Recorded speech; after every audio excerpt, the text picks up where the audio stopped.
Assalamualaikum warahmatullahi wabarakatuh. Nama saya Sulistiawati, NPM 2010100500, Fakultas Hukum Universitas Islam Riau tahun 2020.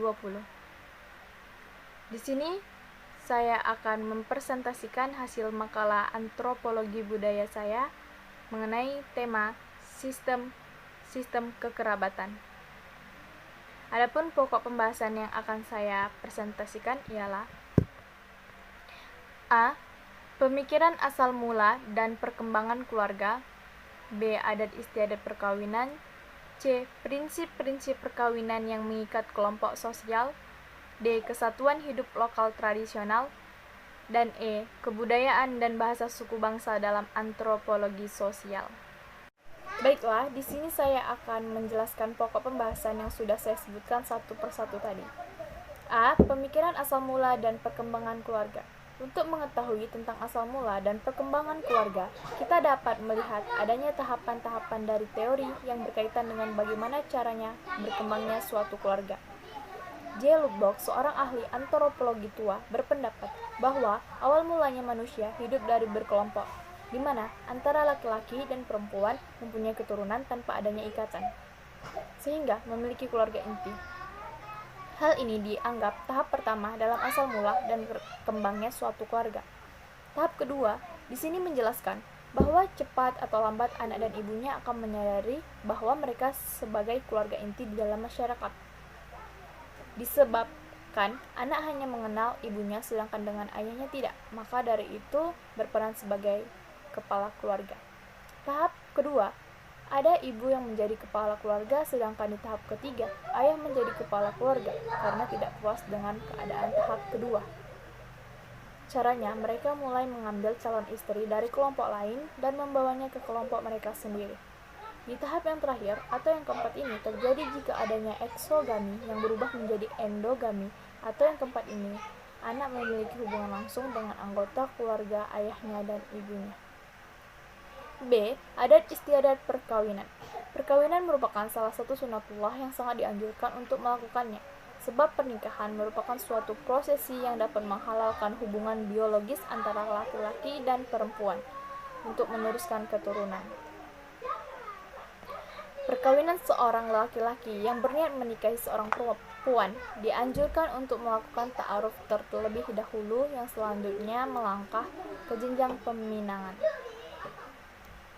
Perbedaan suku dan adat istiadat berpengaruh pada adat istiadat suatu masyarakat tertentu, termasuk dalam masalah pernikahan antara masyarakat adat yang satu dengan masyarakat adat yang lain. Walaupun demikian, tetap saja ada sesuatu yang esensial yang sama dalam pelaksanaan perkawinan adat tersebut. Namun, tata cara pelaksanaan perkawinan di Indonesia banyak perbedaan antara yang suku satu dengan suku yang lain. C. Prinsip-prinsip perkawinan yang mengikat kelompok sosial. Setiap individu yang hidup di dalam masyarakat secara biologis dapat menyebut kerabat sesamanya yang mempunyai hubungan darah melalui ibu maupun ayah. Jika dipandang dari tiga sudut, batas kaum kerabat sosiologis itu dapat berbeda, yaitu A. Batas kesadaran kekerabatan. B. Batas dari pergaulan kekerabatan. C. Batas dari hubungan-hubungan kekerabatan.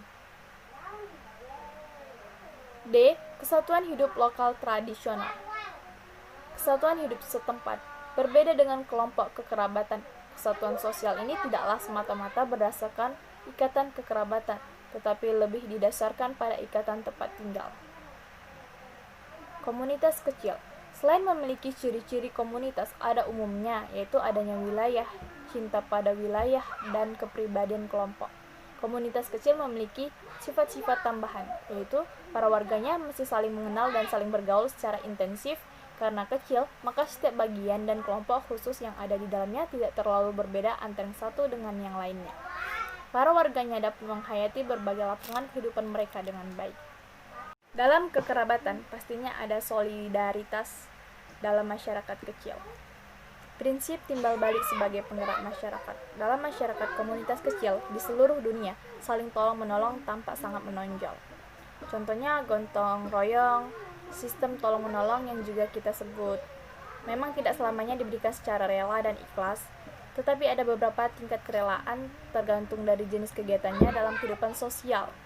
Dengan demikian, kita dapat membedakan antara tolong-menolong dalam kegiatan pertanian, dalam kegiatan sekitar rumah tangga, dalam mempersiapkan pesta dan upacara, dan tolong-menolong sewaktu terjadi musibah.